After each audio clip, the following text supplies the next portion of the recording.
الحمد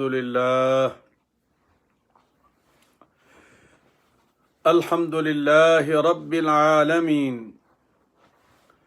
والصلاة والسلام على سيد المرسلين وعلى آله وأصحابه الطاهرين أجمعين أما بعد فأعوذ بالله من الشيطان الرجيم بسم الله الرحمن الرحيم إن الله وملائكته يصلون على النبي يا أيها الذين آمنوا صلوا عليه وسلموا تسليما اللهم صل على سيدنا محمد وعلى آل سيدنا محمد وبارك وسلم الصلاة والسلام عليك يا سيدي يا رسول الله وعلى آلك وأصحابك يا حبيب الله الصلاة والسلام عليك يا سيدي يا رحمة للعالمين وعلى آلك وأصحابك يا شفيع المذنبين۔ انتہائی واجب الاحترام دوستوں، ساتھیوں، بھائیوں، عزیزوں، بہنوں، بیٹیوں، اور خاص طور پر لاہور سے اس وقت مفتی محمد قمر الزماں قادری صاحب لائن پر ہیں، اللہ تعالیٰ سب کو سلامت رکھے، میرا بھی سلام قبول فرمائے۔ قرآن مجید کی آیات کریمہ کا انتخاب کرنا میرے لیے بہت مشکل ہوتا ہے۔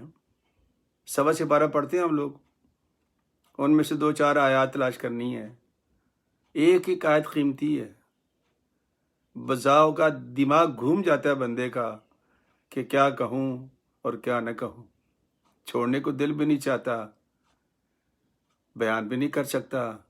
تو پھر میں کوشش کرتا ہوں کہ جو ہماری سوسائٹی کے لیے، ہمارے کیریکٹر کے لیے، ہماری تربیت کے لیے بہت زیادہ ضروری ہو، تو پھر میں ان آیات کا انتخاب کرتا ہوں۔ اس میں مسائل بھی حل ہوتے ہیں، چونکہ ہم جیسے نکمے گھر بیٹھے کتنا شاندار جملہ ہم کہتے ہیں، وہ جی صحابہ کرام نے یہ کام کیا ہے، کاش یہ اللہ کا قرآن پڑھنے والے بن جاتے، تو پھر صحابہ کے بارے میں نہ پوچھتے۔ آج کی جو آیات کا انتخاب کیا ہے یہ سورہ فاطر ہے، سورہ فاطر، اور اس کا اپنا نمبر 35 ہے، صورت نکالنے میں آسانی ہوتی ہے۔ سپارہ 22 ہے اور آیات ہیں 10 اور 11۔ پھر سماعت کر لیں، سورہ فاطر 35 نمبر کی صورت ہے، سپارہ 22واں جس میں یاسین شریف بھی آئے گی، اور آیات ہیں 10 اور 11۔ ارشاد ربانی کیا ہے؟ آج میں بغیر دعا کے شروع کر رہا ہوں، چونکہ وہ وقت نکل جاتا ہے، باتیں رہ جاتی ہیں۔ اللہ فرماتے ہیں کہ من کان یرید العزہ، جو بندہ یہ چاہتا ہے کہ میں عزت دار بن جاؤں، عزت والا بن جاؤں، میری سوسائٹی میں عزت ہو، تو پھر وہ دائیں بائیں تلاش نہ کرے، میں یہ کام کروں گا تو عزت بنے گی، وہ کروں گا تو عزت بنے گی، یوں کروں گا تو عزت بنے گی۔ اللہ فرماتا ہے فَلِلَّهِ الْعِزَّةُ جَمِيعًا، ساری عزتیں تو اللہ کے پاس ہے۔ ارے مانگنا ہے تو اپنے رب سے مانگ، چونکہ جس کی وہ عزت بنا دے اس کو کوئی گھٹا نہیں سکتا، اور جس کی دنیا والے بنا دیں وہ کسی لمحے بھی آپ کا محل دھڑام سے نیچے گر سکتا ہے۔ اللہ اکبر۔ پھر اللہ فرماتے ہیں کہ الیہ یصعد الکلم الطیب، والعمل الصالح، اللہ کی طرف جو عزت بنانی ہے نا تو پھر منہ سے اچھے جملے نکالا کر۔ تمات میں ذرا یہ اللہ کا حکم ہے، میرا نہیں۔ اس میں ایک مسئلہ بھی ثابت ہوتا ہے، الیہ یصعد الکلم الطیب والعمل الصالح، تمہاری زبان سے جملے جو نکلتے ہیں نا وہ اللہ کی بارگاہ میں پہنچتے ہیں، اور عمل صالح بھی ساتھ ہو۔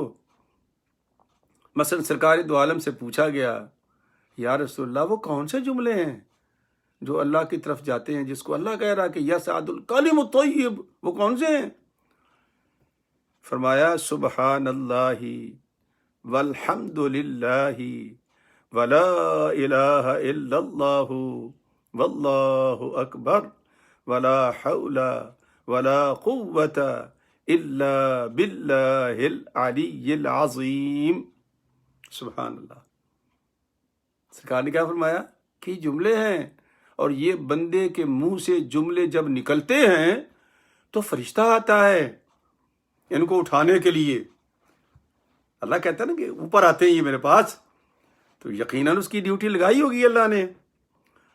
اور سرکار دو عالم فرماتے ہیں صلی اللہ علیہ وسلم، جب وہ فرشتہ یہ کلمات لے کر اوپر چڑھ رہا ہوتا ہے، جہاں جہاں سے وہ گزرتا ہے سارے فرشتے اس بندے کے لیے دعائے مغفرت کرتے ہیں۔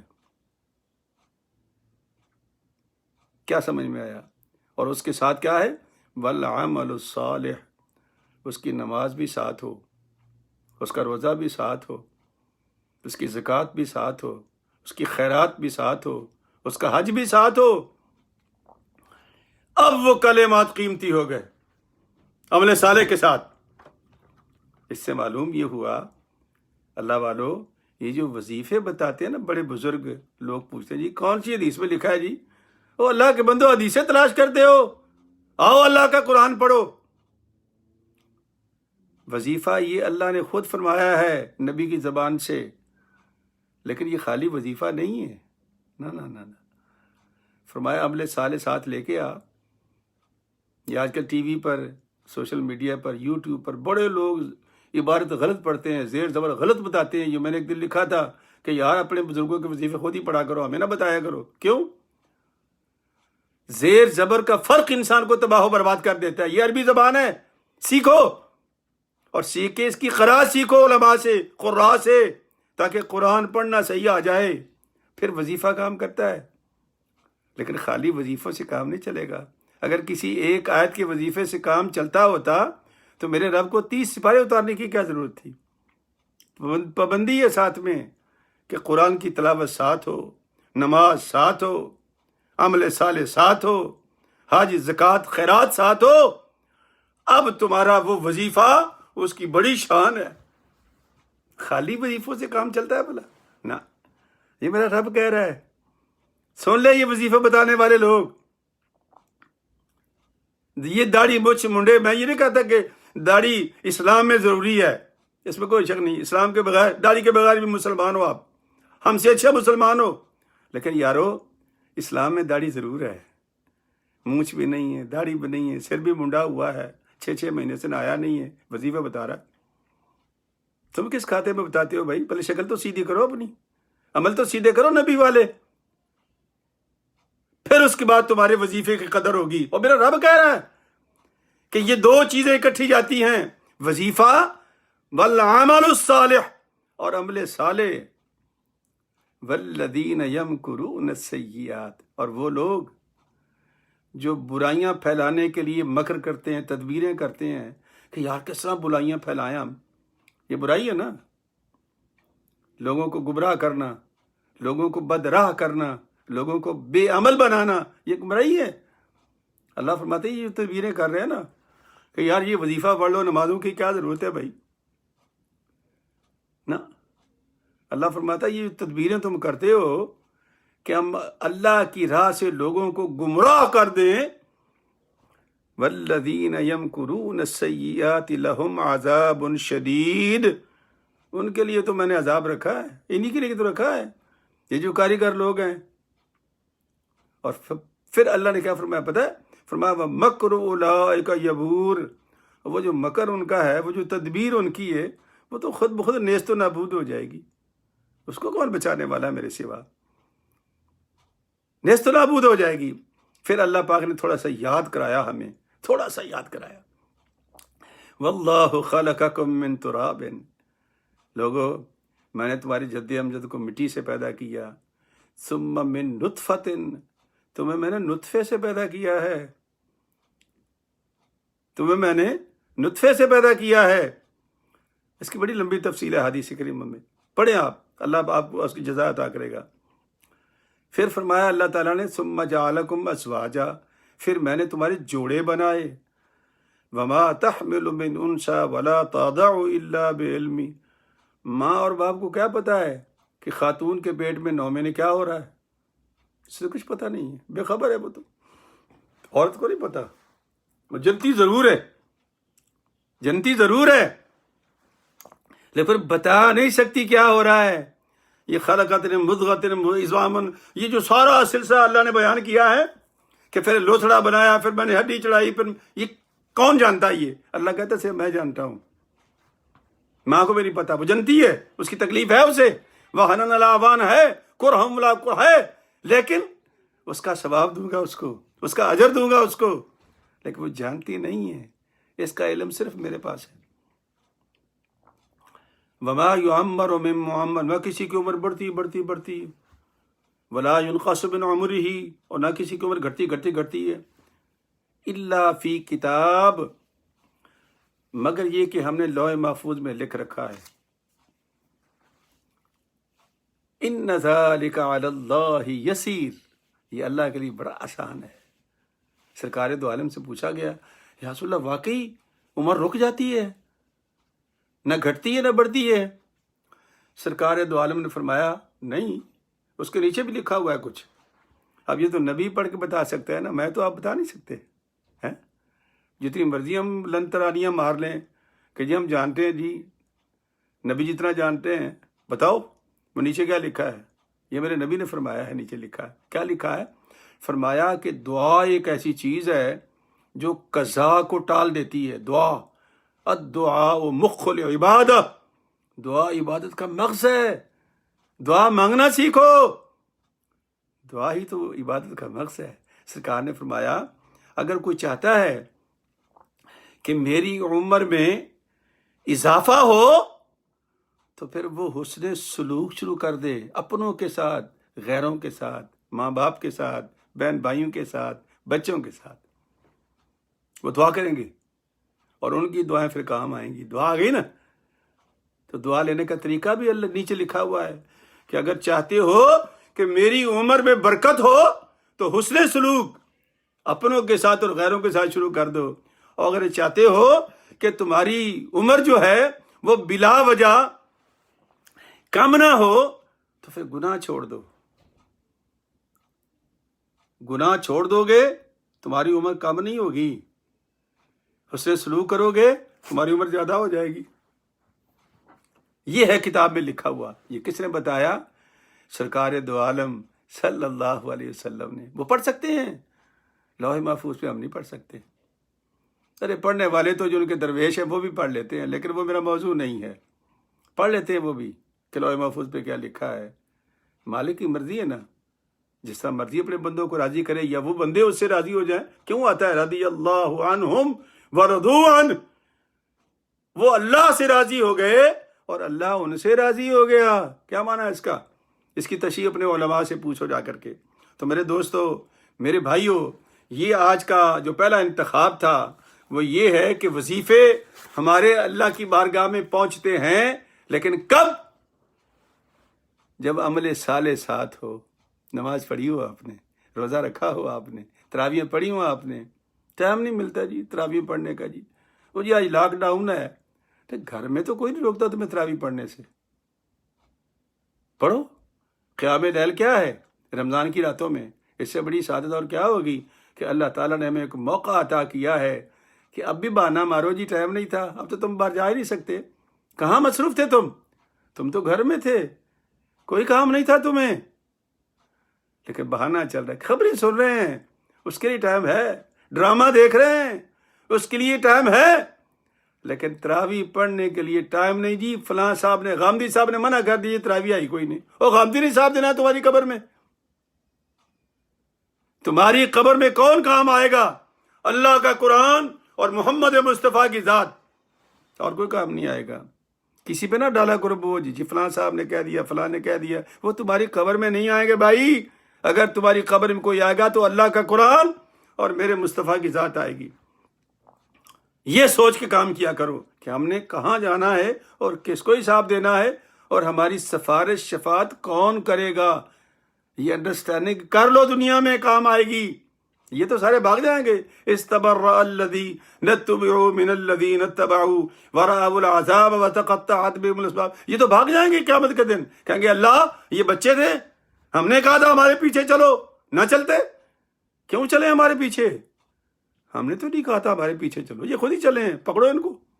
مکر جائیں گے یہ سر، یہ دوسرے سے بارے میں یہ اللہ پاک نے ارشاد فرمایا ہے، ان کے پیچھے چلتے ہو جو مکر جائیں گے۔ نہیں، محمد الرسول کبھی نہیں مکرے گا، وہ سر سجدے میں رکھ دے گا۔ ارشاد ہوگا ارفع راسک یا محمد سل ما شئت، اٹھا سر میرا محبوب اور مانگ کیا مانگتا ہے، یہ کام آئے گا۔ اس لیے بہانے نہ مارا کرو کہ فلاں نے مجھے کہہ دیا جی، وہ انجینئر مرزا صاحب آ گئے جی، لتھو صاحب آ گئے جی، فتو صاحب آ گئے جی، گنگلو صاحب آ گئے جی۔ جائیں جہنم میں، آپ نے کس کے سامنے پیش ہونا اور کون تمہارے ساتھ ہوگا، اس کی فکر کرو۔ اب آگے چلتے ہیں، سورہ یاسین ہے، تاہم تیزی سے زیادہ ہے۔ سورہ یاسین کا اپنا نمبر 36 ہے، سورہ یاسین کا نمبر 36 ہے اور سپارہ 23 ہے، آیت نمبر 77، 78 اور 79، 77، 78 اور 79، 79، 3 آیات آ گئی۔ آیت کیا ہے؟ آیتیں ہیں، اللہ فرماتا ہے کہ اَوَلَمْ يَرَ الْإِنسَانُ أَنَّا خَلَقْنَاهُ مِن نُطْفَةٍ فَإِذَا هُوَ خَصِيمٌ مُبِينٌ، کیا بندہ نہیں جانتا ہم نے اس کو کیسے پیدا کیا ہے؟ نہیں جانتا یہ دیکھتا ہی ہے کہ کیسے پیدا ہوتا ہے، یہ پتہ ہے اس کو، اور پھر جھگڑا کر رہا میرے مصطفیٰ سے، میرے محبوب سے، کہیں سے ہڈی اٹھا لایا، ابی ابن کعب، ابی ابن خلف ہڈی اٹھا لایا اور لا کر سرکار سامنے ہڈی پکڑ کے نا، اس سے ایسے چیوٹی پکڑی نا اور پکڑ کے ہوا میں اڑا دی، ہڈی بھربھری تھی۔ کہنے لگا کہ یہ دوبارہ پیدا ہوگا اس طرح، اس کی تو حالت یہ ہے۔ اللہ فرمایا کہ دیکھو کتنا بے وقوف ہے یہ انسان ہے، پتہ ہے اس کو میں نے کیسے پیدا کیا ہے، اور یہ لن ترانی مار رہا میرے نبی کے سامنے کھڑے ہو کر کہ کیسے یہ بنے گی۔ اللہ فرماتے ہیں کہ پہلے مثالیں، یعنی نبی کو مثالیں دے رہا ہے، ترکیبیں بتا رہا ہے اپنی، کھڑا ہوا وَنَسِيَ خَلْقَهُ، اور اپنی خلقت بھول گیا ہے، اپنی خلقت بھول گیا ہے۔ نبی کو دے رہا ہے مثالیں، مشورے دے رہا ہے کھڑا ہوا، لیکن اپنی خود کی خلقت وہ بھول گیا ہے۔ قَالَ مَن يُحْيِي الْعِظَامَ وَهِيَ رَمِيمٌ، اللہ اس کو ایسے بنائے گا جیسے یہ بھربھری ہڈی، اس کو کیسے بنائے گا؟ یہ کوئی سمجھ میں آنے والی بات تو ہے نہیں۔ سرکار دو عالم نے فرمایا کہ دیکھ بات سن، پیدا فرمائے گا اللہ، اور ضرور پیدا کرے گا، اور تمہیں تو ضرور پیدا کرے گا، باقیوں کو کوئی تمہیں کرے گا، لیکن تمہیں پتہ کیوں زیادہ پیدا کرے گا؟ تم یہ جو اس وقت میرے سامنے کھڑے ہو کر باتیں کر رہے ہو نا، تمہیں بتانے کے لیے دیکھ میں نے تجھے پیدا کر دیا، تیری ہڈیاں گل سڑ گئی تھی قبرستان میں، وجود نہیں تھا تیرا، لیکن میں نے تمہیں بنا دیا ہے، اب چل جہنم میں سیدھا، تاکہ تمہیں سمجھ میں آئے کہ قل یحییھا الذی انشأھا اول مرہ، یہ وہی خالق ہے جسے تجھے پہلے پیدا کیا تھا، وہ اب بھی کر سکتا ہے۔ وَهُوَ بِكُلِّ خَلْقٍ عَلِيمٌ، اور وہ ہر شے کا خلق کرنے والا ہے، وہ سب کو جانتا ہے، سب کو اس نے بنایا ہے، سب کا پتہ ہے اس کو۔ اچھا، یہ جو آیت ہے نا، میں آپ کو ایک خوبصورت بات بتاتا ہوں، میں بھی آج وظیفہ بتا رہا ہوں آپ کو، لیکن اللہ کے قرآن میں اور اس کے ساتھ جو میں کر رہا ہوں وہ آپ کو بتاؤں گا انشاءاللہ۔ یہ وظیفہ مجھے کسی درویش نے بتایا تھا، میرے گھٹنوں میں تکلیف ہی، میں بوڑھا نہیں کہوں گا چونکہ تاثیر بھائی ناراض ہو جاتے ہیں، عمر زیادہ ہو گئی ہے، زیادتی عمر کی وجہ سے میرے گھٹنوں میں تکلیف تھی، اور $40-50 مہینے کے میرے خرچ ہوتے تھے گھٹنے کی دوائیوں پر، کریموں پر لگانے میں۔ میں نے ایک دن اپنے نمازی سے، میرا نمازی تھا، عام آدمی ہے، کوئی مفتی نہیں تھا، کوئی مولوی نہیں تھا، کوئی علامہ نہیں تھا، درویش تھا، مجھے کہنے لگا مفتی صاحب آپ ایسا کریں کہ میں آپ کو ایک آیت بتاتا ہوں، فجر کی نماز کے بعد اس کو 3 مرتبہ بسم اللہ شریف کے ساتھ دائیں پہ پڑھو، اور 3 مرتبہ بسم اللہ شریف پڑھ کے بائیں پہ پڑھو، لیکن یقین کے ساتھ پڑھنا اور پڑھتے رہنا، اللہ کرم کر دے گا۔ نمازی تھا میرا، بات آئی گئی ہوگی۔ میں نے بیگم سے کہا کہ میں آج ایک وظیفہ لے کے آیا ہوں، لیکن شرط یہ ہے کہ فجر کی نماز پڑھنی ہے اور اس کے ساتھ پڑھنا ہے اس کو۔ کتنا مشکل کام ہے یہ۔ الحمدللہ ثم الحمدللہ 2 سال ہو گئے ہیں، میں نے فجر کے بعد اس وظیفے کو کبھی قضا نہیں کیا، تو اس کا معنی یہ ہے کہ اللہ پاک نے مجھے توفیق بخشی ہے کہ نماز بھی ہو جاتی ہے۔ پڑھنا شروع کر دیا میں نے، پہلے میری ایک کریم گھٹی، $20 کا فرق پڑ گیا، پھر دوسری گھٹی، 30 کا فرق پڑ گیا، آہستہ آہستہ کو 3-4 مہینے کے بعد میری ساری کریمیں چھوٹ گئیں، 2 برس ہو گئے ہیں، اللہ کے فضل و کرم سے اب گھٹنوں میں تکلیف نہیں ہوتی، درد نہیں ہوتی، کریم کوئی نہیں لگاتا میں۔ کیوں؟ کہ جو میرے رب نے کہا تھا کہ جب بھی تو کوئی وظیفہ پڑھے تو عمل صالح ساتھ ہو۔ میرے درویش نے ڈیوٹی کیا لگائی، نمازی میرے نے، کہ استاد جی فجر کی نماز پڑھنی ہوگی، اور فجر پڑھنے کے بعد 3 مرتبہ بسم اللہ شریف پڑھ کر یہ آیت پڑھیں۔ آیت کیا ہے؟ آیت کا نمبر ہے 79، یہ یاد کر لیں، کام آئے گی آپ کے۔ قُلْ يُحْيِيهَا الَّذِي أَنشَأَهَا أَوَّلَ مَرَّةٍ وَهُوَ بِكُلِّ خَلْقٍ عَلِيمٌ۔ ترجمہ بھی یہی ہے کہ آج جیسے پہلے تھے تمہارے گھٹنے، وہ مالک قادر مطلق ہے، وہ پھر اس کو ویسا ہی کر دے گا، اس سے پہلے بھی تو کیا تھا، اب بھی کر دے گا، چونکہ وہ ہر شے کا خالق ہے، ہر شے کو جانتا ہے۔ تو یہ آیت ہے 79 یاسین شریف کی، اس کو یاد کر لو۔ فجر کی نماز کے بعد 3 مرتبہ بسم اللہ شریف پڑھ کے دائیں پر، اور بسم اللہ شریف پڑھ کر بائیں پر پڑھو۔ قُلْ يُحْيِيهَا الَّذِي أَنشَأَهَا أَوَّلَ مَرَّةٍ وَهُوَ بِكُلِّ خَلْقٍ عَظِيمٌ۔ قربان جاؤں اس اللہ پاک کے پاک کلام پر، اور اس کے جو حسن ہے اس پر قربان جاؤں کہ جب سے اب تک 2 برس گزر گئے ہیں، میرے ہر مہینے $50 بچ جاتے ہیں۔ تھوڑی بات ہے یہ۔ تو میرے دوستو، میرے بھائیوں، یہ چیزیں بڑی کام آنے والی ہیں، لیکن اس کے ساتھ آپ کو رہنا پڑے گا قرآن کریم کے ساتھ، اور قرآن کریم کی ہر بات کو سمجھنا پڑے گا، قرآن کریم کو پڑھنا پڑے گا، اور یہ جب پڑھیں گے، جب سمجھ میں آئے گا، تو یہ اللہ تعالیٰ کی پاک کلام بہت پیار کرنے والی کتاب ہے۔ حدیث پاک میں بھی یہی آتا ہے کہ جو اس سے پیار کرتا ہے، جو اس سے پیار کرتا ہے نا قرآن مجید سے، تو قبر میں یہ آ جائے گا مشکل ہو کے، جب وہ فرشتے اٹھائیں گے مردے کو، اٹھوائی جواب دے، تو درمیان میں قرآن آ جائے گا۔ یہ سرکار کا فرمان بتا رہا ہوں۔ تو جو قرآن شریف ہے وہ بندے کے ماتھے پہ ہاتھ رکھے گا، تو سو جا، سو جا، کا نومۃ العروس، جس طرح دلہن بے خبر سوتی ہے نا، تو بھی سو جا، یہ فرشتے جانے اور میں جانوں۔ اس لیے ہمارے جو بعض پرانے بزرگ تھے نا، میں نے بڑی حیرت ہوئی مجھے بڑی، ایک دن میں پڑھ رہا تھا ایک بزرگ کی ہسٹری، تو اس نے آخری عمر میں قرآن شریف حفظ کرنا شروع کر دیا۔ تو پوچھا اسے، بابا جی اس عمر میں کیا تم قرآن یاد کر لو گے؟ اس نے کہا کہ بولے مفتی صاحب، میرے رب کے نبی نے کہا تھا کہ یہ جو طالب علم ہے، اطلب العلم من المہد الی اللحد، پنگوڑے سے لے کے قبر تک تم طالب علم ہو۔ تو میری تو ابھی میں زندہ حیات ہوں، طالب علم ہوں میں، اور میں نے کسی بزرگ سے سنا تھا کہ جو قرآن شریف کو حفظ کرنا شروع کر دے گا اور اس کی موت واقع ہو جائے، تو فرشتے جب تک اس کو قرآن ختم نہیں کروائیں گے، اس کا حساب کتاب ہی نہیں ہوگا۔ میری تو موجیں لگ جائیں گی، پہلے وہ مجھے قرآن یاد کرائیں گے، اس کے بعد پھر میرا حساب کتاب لیں گے، ہو سکتا ہے اس کے بعد اللہ تعالیٰ مجھے ویسے ہی معاف کر دے قرآن کے صدقے میں۔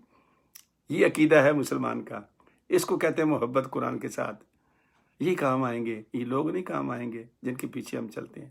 تو اللہ تعالیٰ بھائی اپنے فضل و کرم سے مجھے تمام بھائیوں کی شکلیں آ جاتی ہیں میرے سامنے، دیکھتا رہتا ہوں۔